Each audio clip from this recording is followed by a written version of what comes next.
and he will throw. He's going for the bundle. He has Houston. Houston steps out of bounds. Houston inside Dallas territory to the 34-yard line, and I'll tell you, that's a gutsy call. Well, hello. Thank you so much for taking time out of your day to check out this video, and welcome to the Gridiron. Before we get started, just want to say thank you so much to everyone out there who's been watching my videos. Thank you. If you can maybe give this video a thumbs up or possibly leave a comment below or maybe even share this video, it would mean so much to me. But anyways, just thank you so much for just taking time out of your day to check out this video. Thank you. Well, the New York Giants. Saw a couple reports. Got them linked to J.C. Tretter, the former Browns center. Pretty cool, pretty cool. Now, you know,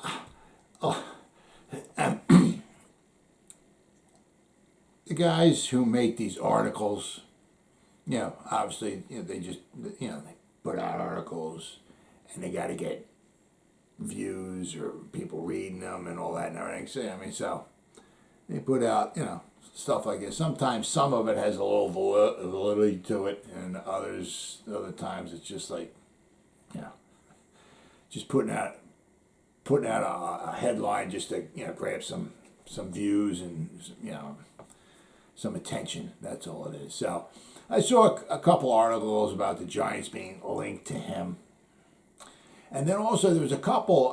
There was another article I saw that the National Football League, they did some changes, like to the injury reserve. Okay.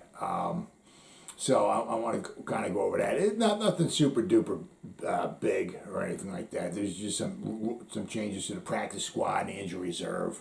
Right, I want to just go over those real fast. But I mean, I tell you what, if we're able to get J.C. Tretter,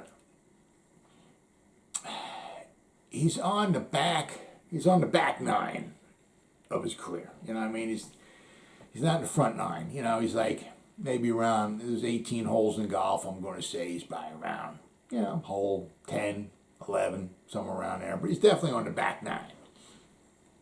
But I'll tell you what, guy don't miss any time. You know, he's had a couple nice contracts. Okay, now that certainly doesn't mean he's going to play for nothing, obviously. But he just got let go. And, you know, I think he was making about like $10 or $11 million a year. You know, his annual salary. I'll show that to you. You know, so he's kind of like on the back nine. So I don't think he would be quite that expensive, right? I mean, the Giants only have like about $6.5 million, I believe it is. You know, so I mean, obviously, you know, you can always come up with money. You can release a couple of guys. I know they don't want to kick no cans down the road. I get that. You know, all that stuff and everything.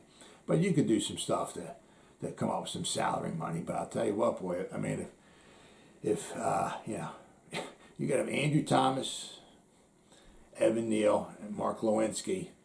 All right, and then if you get J.C. Tretter at center, I mean, even for a few years, I mean, boy, I'll tell you. And then you have a bunch of guys, you know, trying to fight for the last guard spot. I mean, tell you what, we'd have ourselves a heck of an offensive line. All right, yeah. So let's see. We got two stories here. I think there was a couple other ones. I just picked these two out here. You know, got this one here. Giants name potential landing spot for ex-Brown starting center. And then I got this one here. NJ.com. Giants linked. I don't know who's linking these people to former Brown center. And an NFL insider says. So. But, you know, I mean, New York Giants offensive line is a major question mark heading into the regular season. Has been the case for the past decade with this team. Oh, yeah, you can say that. See, this is one of the big problems here. With limited salary cap space to maneuver with, first-year general manager Joe Schoen did what he could to shore up the depth of this unit in free agency by bringing in a number of veteran pieces, including John Feliciano, who, you know, for all intents and purposes, is going to be starting center this year.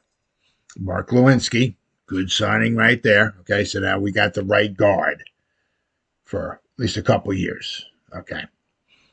Mac Gano or Gano, Max Garcia. Right.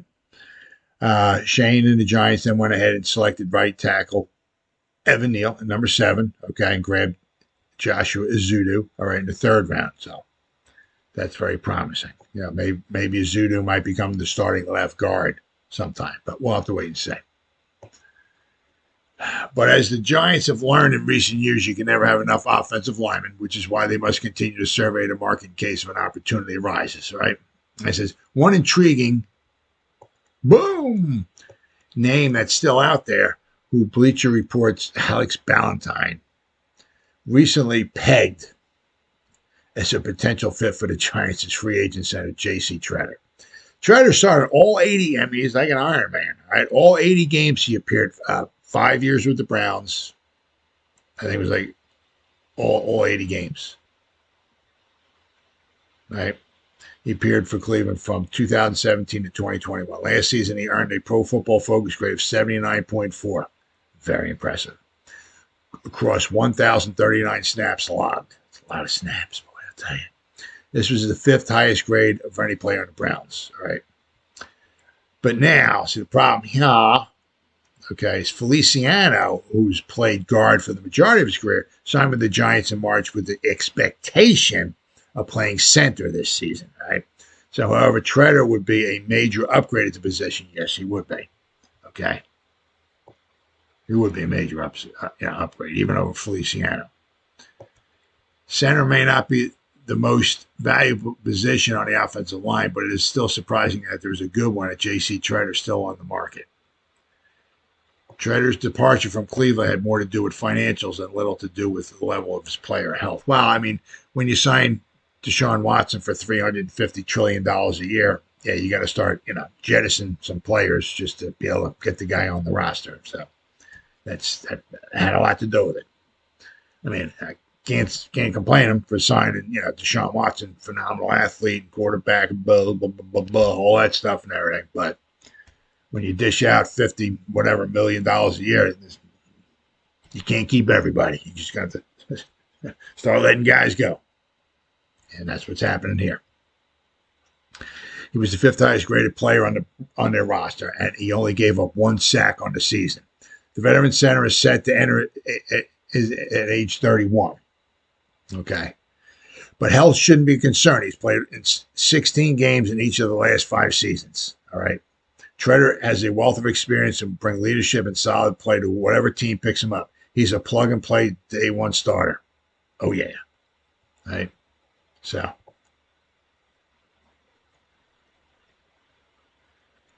Now, let's see. Based off this explanation, Tretter is the type of asset the Giants desperately need on their interior offensive line. Tretter would likely start at center while Feliciano could shift over to guard.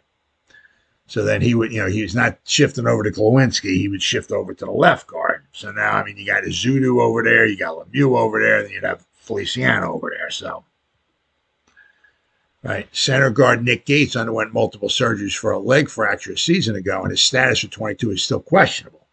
You're not even sure if he's going to be even ready for training camp or the start of the season.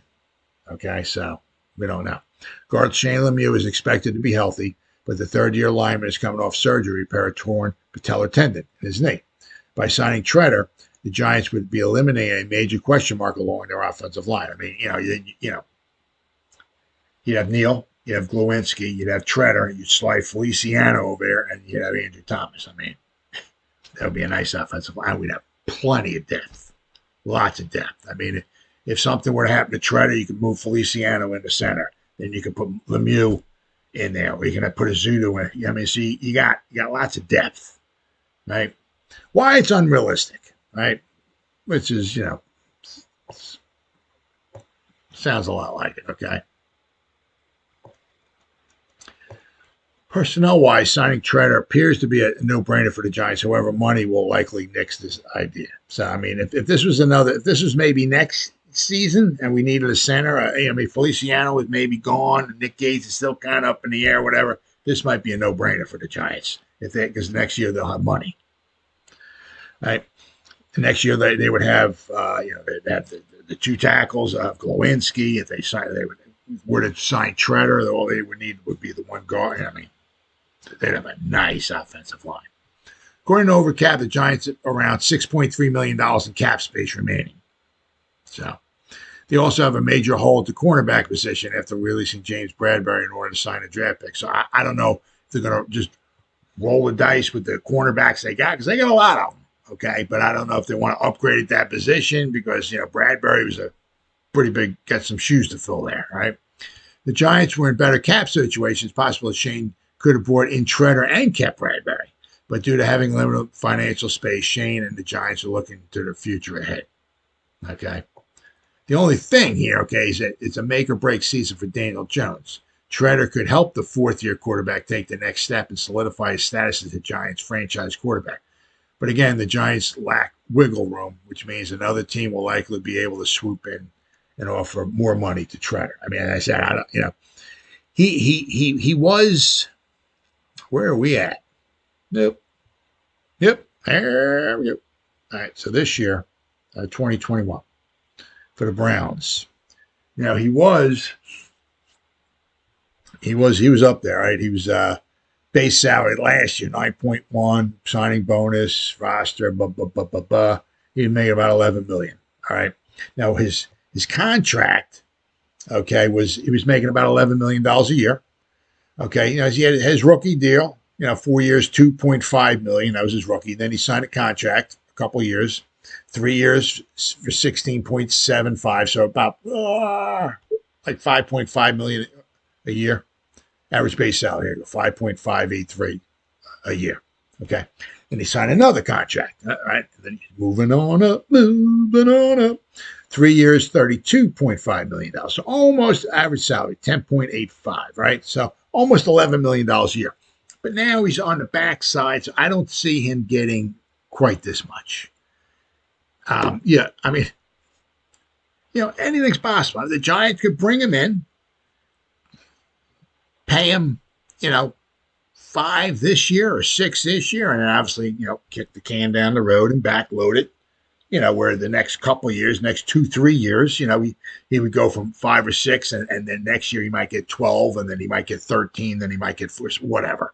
Something along those lines. But you can bring him in cheaply this year and then, backload the contract. Right? But I mean, I don't think he'd get quite $11 million.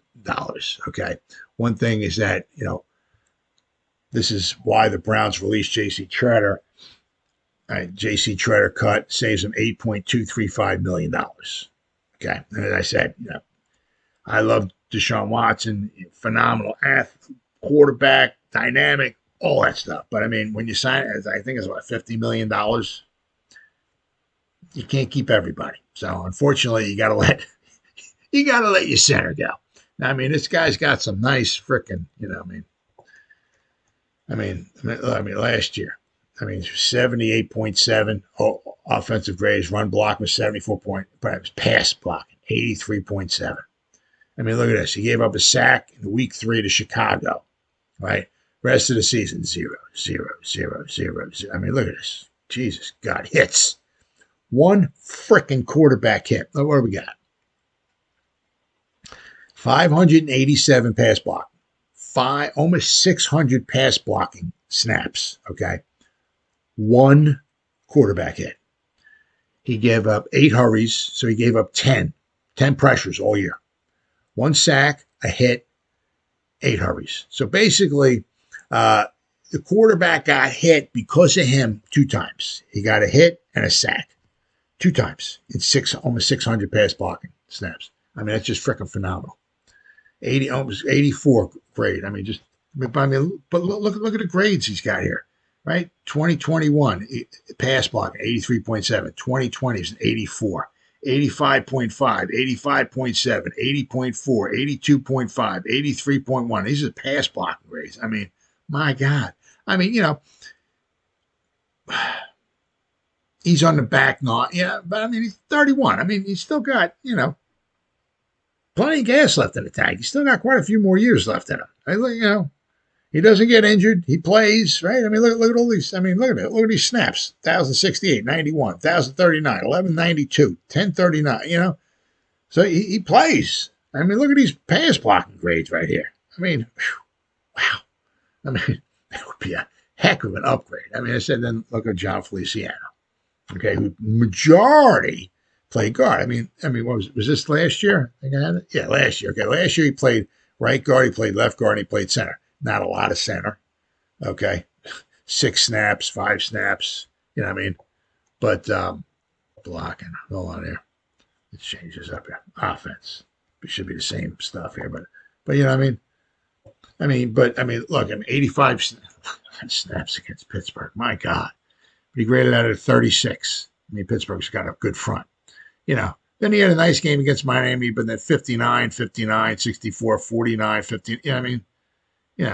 His pass blocking grades are pass block 30.9, a 47, a 57, a 61. A couple nice ones here. But, you look at his pass blocking grades. 55, 45, 62, 59, 81. That's pretty cool, but he only had 124 snaps. But, last season, had 447 snaps. He graded at 50. Pass block was at 55. J.C. Tretter, pass block grade, 83. He almost graded 30 points higher in the pass block grade. That would be a heck of an upgrade. So, but as I said, John Feliciano is under the impression anyway that, he's going to be the starting center.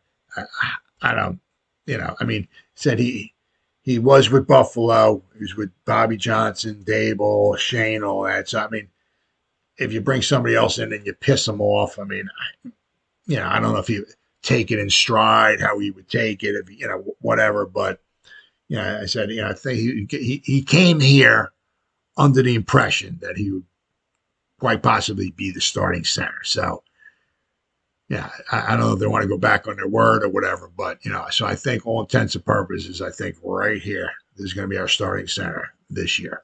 Now, as I said, it just, I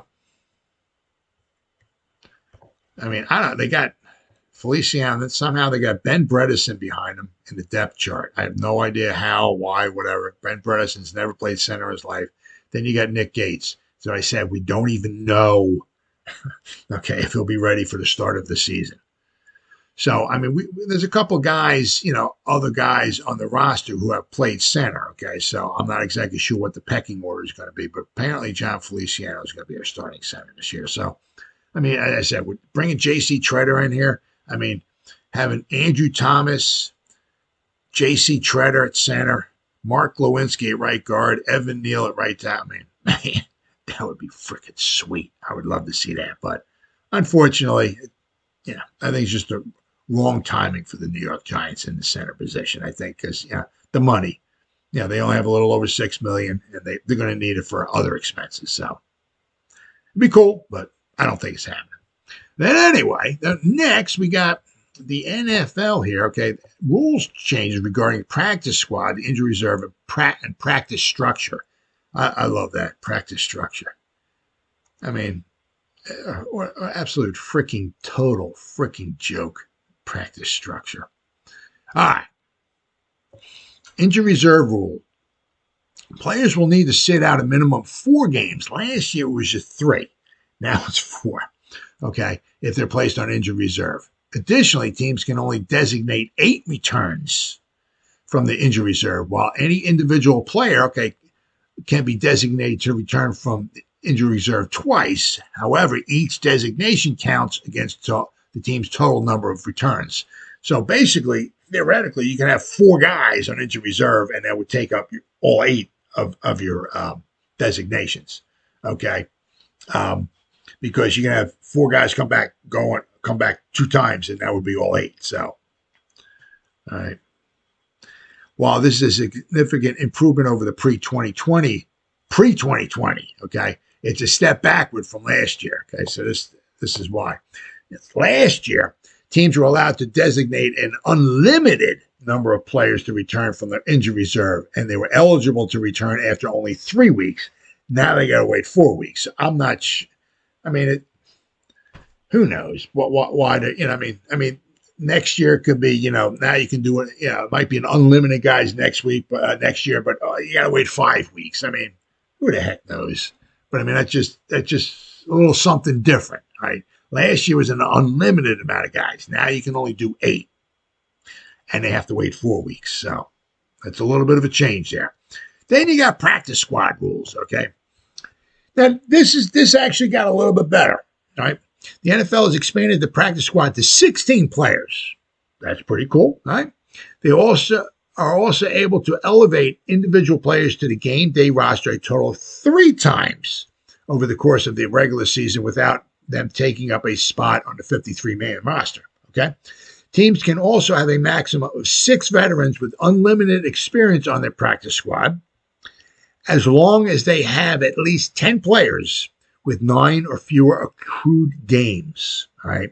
So the thing is, previously, all right, so this is where it actually got better here. Actually, I like this. Previously, practice squads were limited to only 14 players. Now it's 16.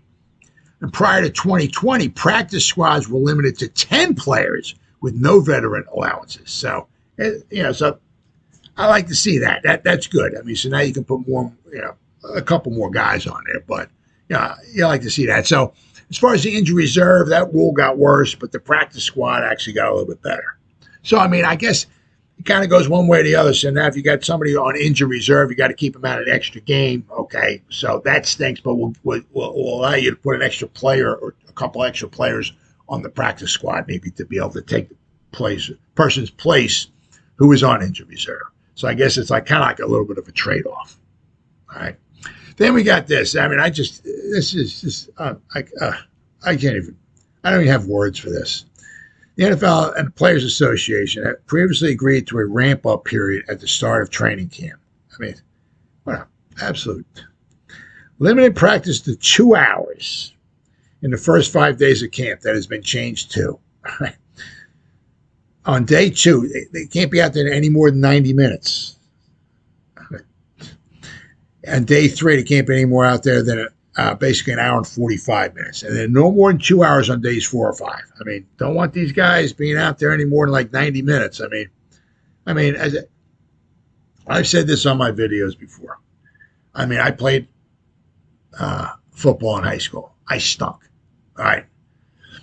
I enjoyed playing it. I enjoyed being with the guys and the camaraderie and all that. Enjoyed the coaches, all the experience, all that. Really, really enjoyed it. All right, but I stunk. I'm not going to BS anybody. But, when we went out there, there was no ramp up period. I mean, we went there, basically practice started like 2 weeks before school started. If you made through camp, I mean, the 2 weeks before school started, you're on the team. Okay.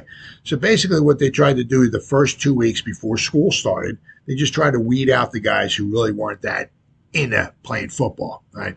But we did 3 days, okay? We would get there, I think about we would have to get there around 7:30 in the morning.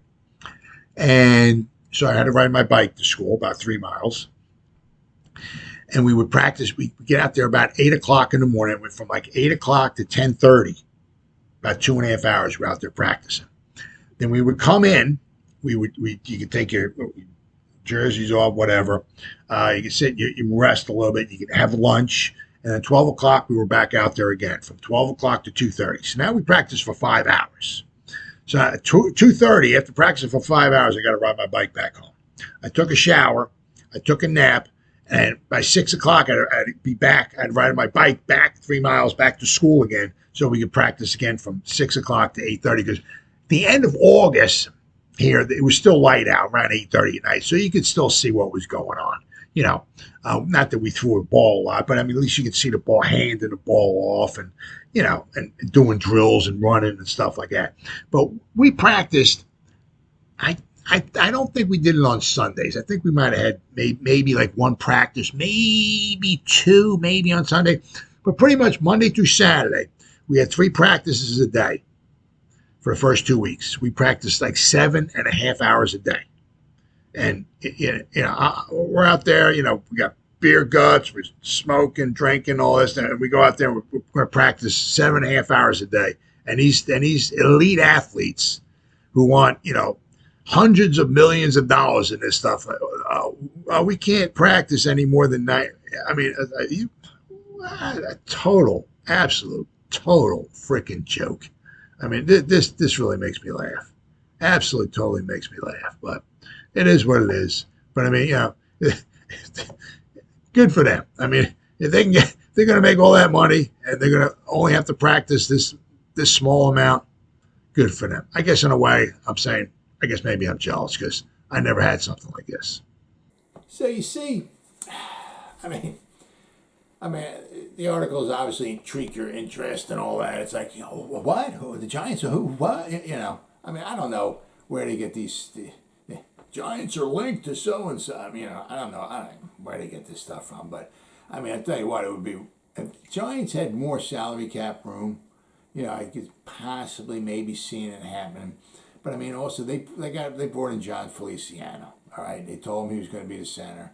I mean, obviously things happen, things change. I get, or maybe they told him he'll have a very good opportunity of becoming the starting center. Okay, I don't know, but I mean, he came from the Bills. He was there with Dable. All right, he was there with the offensive line coach Bobby Johnson. He was there with Shane. All right, so they brought him over here. He's only on a 1-year deal. But I mean, I don't see it happening. I mean the Giants only have so much. I think it was really like $6.5 million, $6.5 million. They're going to need that for other expenses throughout the season. I mean, I'm sure they're going to need to come up with even more money, which quite possibly. I mean, if they let a few guys go. I mean, they will let maybe Darius Slayton go. They would save themselves maybe a little bit of money. They'll let Oshane Ximines go. They might save themselves a little bit of money. I mean, so, I mean, they need some money to work during the season, without question. And I'm sure they're probably looking to shed some more money.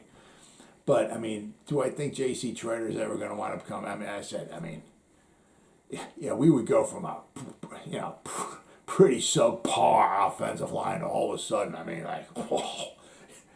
I mean, if you got Klawinski for 2 or 3 years, if you had Treader for 2 or 3 years, then you got Andrew Thomas and Evan Neal, I'll tell you what, we'd have a heck of an offensive line.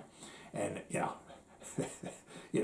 then if we could keep our wide receiver, if we can keep our wide receivers healthy, Daniel Jones would have no excuses whatsoever this season. But do I think it's going to happen? Probably not. I mean, it's good for, some BS around the water cooler, but do I think J.C. Treader is ever going to become a Giant? Nah, probably not. I mean, at least not this year anyway. Because, I mean, we still got Nick Gates. I mean, you don't know if he'll be ready for training camp. Okay, he's been out there, all right, but still there's no indication that he'll be ready for training camp or especially ready for the regular season. But I mean, if we got Feliciano, see how he does. We always got Nick Gates. Maybe he can make it back. If Feliciano does very, very well, we can always maybe sign him to another year, which is possible, or we can maybe address the center position in the draft next year, or maybe in free agency. But I don't see us getting Jason. I would like it, but I don't see it happening. Well, as always, guys, thank you so much for taking time out of your day to check out this video. You guys stay safe out there and go Giants. Woo!